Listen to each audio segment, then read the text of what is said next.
Hi, Terry Fairchild, registered corporate coach and author of Nurturing the Flame, How to Carry on Your Mission from Generation to Generation. And in that book, I talk about the importance of not only selecting the next generation of leaders, but also making sure that all the critical roles in the organization are filled. And so not only is it key to find all the people, the critical roles are really those most important to running that company. How do we fill them all with the right person? And then more importantly, how can we get them all to work together? And that's the topic of this video, is how can you get your team, not only once you have those people working and you have them all selected, how do you get them rowing in the same direction? You know, we've said for years, athletes win games, teams win championships. And so teams, what I found is that's not just as necessarily intuitive. There are specific things that teams can do and apply to be more cohesive and ultimately more competitive. So as you think about your team, think about these behaviors that we're going to talk about in this video. And it's funny, I had a customer that had just that situation. And so he asked me, he said, Terry, would you deliver this program? And so I partnered with the Wiley Company to deliver the 5 behaviors of a cohesive team. So the 5 Dysfunctions of a Team was developed from Patrick Lencioni's 5 Dysfunctions of a Team. It's a book. It's been on the New York Times bestseller for probably more than 10 years now. And it uncovers, as he did development, professional development, just like I do, he saw patterns of teams, dysfunctions that came out. And while I really liked the book, and it really brings out those dysfunctions, our brains really don't or stop. What they really do better with is, here's what to do. What to do. How can teams become more cohesive? So think about your team and think about these 5 behaviors and see if there's anything that you can do to apply these to your team and become more cohesive. So let's start with our first behavior. The first behavior of a cohesive team is trust. Now, a lot of times when you think of trust, we think, predictability. What do I know this person well enough to predict what they might think or what they might do in this situation? But what trust is, as defined in this program, is our ability to be vulnerable. You know, I remember working on a team one time. It was just the best team to be on, and I remember it was high stakes. I really loved my job at that time, but I really loved being a part of that team because when I came to that management team meeting, I was me. I was totally authentic. I could be myself, and that's what we define as confidence as. Is really that ability to come to the table and give our input and be ourselves, and not have to have a mask or just kind of put on airs. And that's what was great about being on this team. It was a blast. We did really well together. But I think the key in that was that we were all able to be ourselves. We were vulnerable. Vulnerability means we can come as ourselves. Vulnerability means I made a mistake. Or you know what, you are way better at that than I am. Or you know what, I need some help here. I'm overloaded. So teams that can be vulnerable are able to build enough trust to believe that the people at that team, at that table, want the best for them. And the key to building a foundation for a cohesive team is building that trust, is having that vulnerability, that openness. So we can't really go to the next level until we deal with this. And so I remember I spent almost a whole half day on just this trust issue, this vulnerability of being able to open up, and it was like trying to crack open a nut. So think about your team. How vulnerable are you able to be? Can you come to the table, to the management team table, and be your confident self? Are you able to contribute those ideas? Because if you want to be able to go to the next step, you need to have that foundation. And that next step is conflict. Does your team have the ability to engage into conflict? Patrick Lencioni has built a continuum. On one side of conflict is nasty, ugly, mean-spirited. On the other side is artificial harmony. Where the emperor has no clothes. You don't say anything.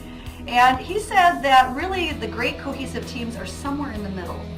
Just maybe to the point of pushing it, but not this artificial harmony. And what I see is many teams that haven't had that trust build, that vulnerability, really don't have the courage to authentically debate ideas and issues for the company, to be able to come with their opinions. And you're paying a lot of money in your payroll for people. You're hiring them. You're spending a lot of money to hire those qualified people for those positions. Cohesive teams let those people bring those ideas to the table to discuss and debate those issues. So again, it's not about discussing people, it's about bringing your ideas and your authenticity of what you believe should happen in that company and debating those ideas. That really is the level of being able to engage in conflict. And as a side note, as a professional development person for the last 10 years, I've seen the result of the artificial harmony. Not addressing conflict does not make that conflict go away. What I've seen is that it leaches down into the lower levels of the organization, which creates discontent, frustration, because those people cannot deal. They're not in the position to deal with the conflict. And so really great cohesive teams deal with the conflict in the meeting as opposed to the meeting after the meeting. Really not saying what you want to say and then leaving the meeting and then going having that discussion 10 times with people that really can't resolve those issues. So again, conflict is that great debate of ideas. And the reason that that's so important is that when you get to the next level, which is commitment, commitment gives everyone on the team an opportunity to weigh in on important issues so that they have the opportunity then to buy in, to create and move forward with those actions. I remember one time I was on a selection committee to hire an executive for our team. And I was honored to be a part of it. And we had 3 people that they were going to hire. And we had to write down the criteria, how much industry experience did they have, how much technology, a bunch of criteria. And then we were interviewing these 3 candidates. And at the end, we were supposed to score them. And then they made a decision on who they wanted to hire. Well, I remember one of the candidates was a guy that I had worked for in the past, and I loved this guy. I thought, I'm giving him the highest scores possible. And I did. Well, once all the ballots were turned in, my candidate was not selected to be hired. But I have to say, I felt like that was such a fair process that I accepted. I remember I accepted that decision, and I ended up working for that guy, and it was not the easiest experience of my life. As a matter of fact, it was one of the most difficult experiences of my life. But I still embraced the fact that he was my boss because I felt that the opportunity was fair, that I had a chance to weigh in so that later on I could buy in. And I think that is really the value of having that opportunity to weigh in, because it gives everybody the opportunity then to say, okay, we're a team. We may not have all agreed, but at the end of the day, we made a decision and now we have to support that decision. Just a great thing for cohesive teams. Now, another facet of commitment, because I sometimes think when I'm working with teams that this is where everything comes together, right in the middle. It's such a critical part of the program. And, great teams who have commitment, they're clear. They're clear on what the outcome is, and they're clear on what the goal is. So a lot of times I'll ask teams, why does your team exist? They don't always know. They have to really think about that. And if a team does not know what their role is, it's going to be very hard for them to gain clarity as they move up to the rest of the behaviors in the triangle.